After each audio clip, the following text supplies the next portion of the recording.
transformational impact of the digital economy is tremendous. By facilitating innovation, research, and development, it has sustained the acceleration of technological transformation to such an extent that absolute paradigm shifts have become normalized punctuations to the global rhythm of change and growth. In only a few decades, we have seen the hopeful beginnings of basic computer programming, as well as the latest advances in artificial intelligence and other cutting-edge technologies. The digital economy has disrupted the traditional economy, reorganized many of its sectors, and abolished others while introducing new ones. It has redefined knowledge, education, information, and entertainment as goods and services, whilst questioning our assumptions about capital, work, leisure, and productivity. The rise of social media has democratized privileges and services that before were enjoyed by a select few, and has facilitated the lucrative monetization of non-traditional goods and services and productivity in activities that in earlier times did not qualify as gainful work.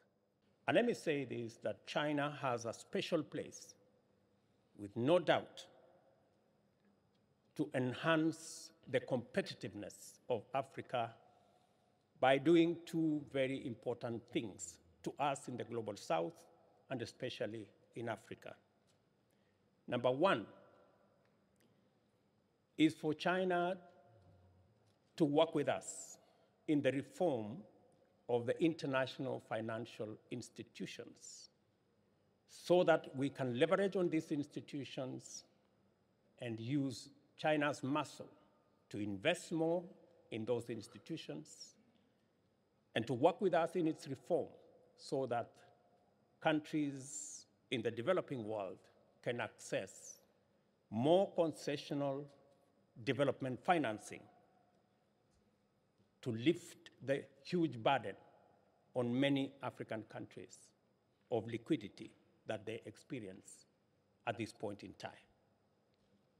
We want to thank China for China's willingness to invest in our regional multilateral development banks, the Africa Development Bank, Afrexim Bank, Trade Development Bank, to facilitate Africa's growth and development initiatives. And I want to use this forum to thank the government of China for that consideration. Africa is emerging as the last frontier of global industrial transformation. With its tremendous endowments of millions of youthful, skilled, and educated young people, abundant natural resource wealth, including minerals and expansive tracts of arable land, as well as green energy potential, Africa possesses unique capacity to drive the next phase of global industrialization. This means that Africa can become the world's clean, green, cheap global manufacturing hub if the right volumes of investment is directed to our continent within a short time. Africa is also a vast market of over 1.4 billion people. Under the Africa Continental Free Trade Area, Pan-African integration is taking off to a highly promising start, with a GDP of $3.5 trillion, which is expected to rise to $4.2 trillion by 2027 in just about 3 short years. The digital economy contributed only 4.5% of Africa's GDP, although it is expected to increase significantly by 2030.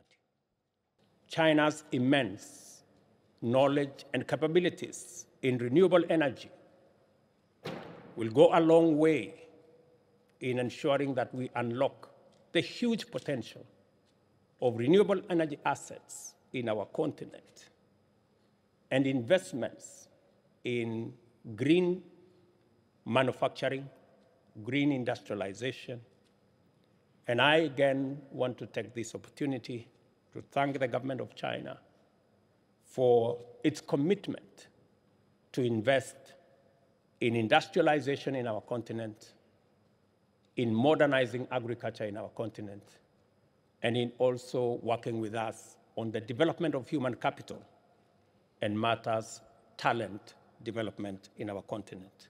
Today, the digital economy is accessible to everyone with access to a mobile phone, and consequently, the world which we knew of diverse peoples dispersed across distant continents has given way to a global village where all interaction, whether it is conflict, collaboration, or competition, is only a click away from a button.